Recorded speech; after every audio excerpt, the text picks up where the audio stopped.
वह जोसियन का पहला पुरुष साथी था। उसे गाना और नृत्य दोनों में महारत थी और संगीत, शतरंज, सुलेख तथा चित्रकला में भी वह निपुण था। उसकी आंखों में जन्मजात आकर्षण था और बातों से दिल जीतने की कला उसे बखूबी आती थी।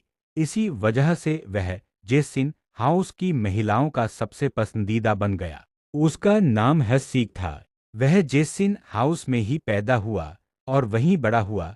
उसकी माँ बहुत छोटी उम्र में मर गई थी और उसके पिता का कोई पता नहीं था। हवेली की मालकिन मैडम ने उसे अपना लिया और पालन पोषण किया। हसीक उसे आंटी कहकर बुलाता था। एक छोटे मोटे अफसर या नौकर बन जाने से क्या फायदा होता। उसने वैसे भी कभी ढंग से पढ़ाई की ही नहीं थी। उसकी आलसी और हल्की फुल्की सोच देखकर मौसी का गुस्सा भड़क उठा। गुस्से में आकर उन्होंने उसे घर से निकाल दिया और कहा कि अब वह अपना गुजारा खुद करे। लेकिन हुस्से के जरा भी परेशान नहीं हुआ, उल्टा वह खुश था। उसे पता था कि मौसी उससे प्यार करती हैं। गुस्सा शांत होते ही वह फिर लौट आएगा। वह यूं ही भटकता हुआ सद्गुनी महिला सभागार के फाटक तक पहुंच गया।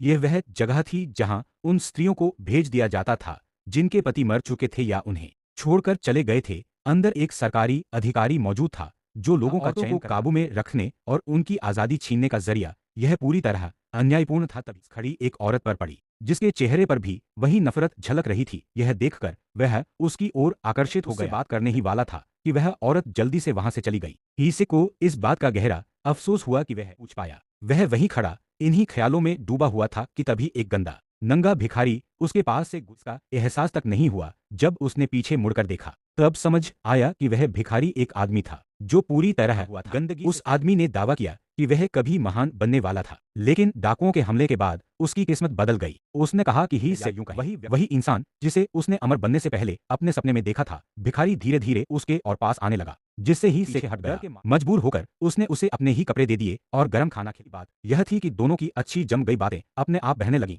उसके लिए वह हाल एक जेल की तरह हसीक के दिमाग में एक तरकीब आई। वह भिखारी को जिसिंग हाउस वापस ले आया और सबको बताया कि यह उसका बुलाया हुआ मेहमान है। दोनों ने खूब मौज मस्ती की, खाना खाया, शराब पी। कई जिसिंग को बुलवाया जो नाचे गाए और उनकी सेवा करे। उधर आंटी पर किराया न चुकाने को लेकर दबाव बनाया जा रहा था। अगर महीने के अंत तक पैसे नहीं दिए तो जिसिंग हाउस जब्त कर लिया जाता। ठीक उसी हसीक और भिखारी को दावत उड़ाते और जश्न मनाते हुए पकड़ लिया गया। पहले से ही गुस्से में भरी आंटी ने दोनों को बांध दिया और सजा देने की तैयारी करने लगी। वे दोनों विरोध में चिल्ला ही रहे थे कि तभी जिसिंग हाउस में एक नया मेहमान दाखिल हुआ। सलीकेदार कपड़ों में, हाथ में मोड़ने वाला पंखा लिए हुए एक शालीन पुरुष। उसकी रहस्यमयी मौजूदगी ने हसीक का ध्यान खींच लेकर शिकायत की।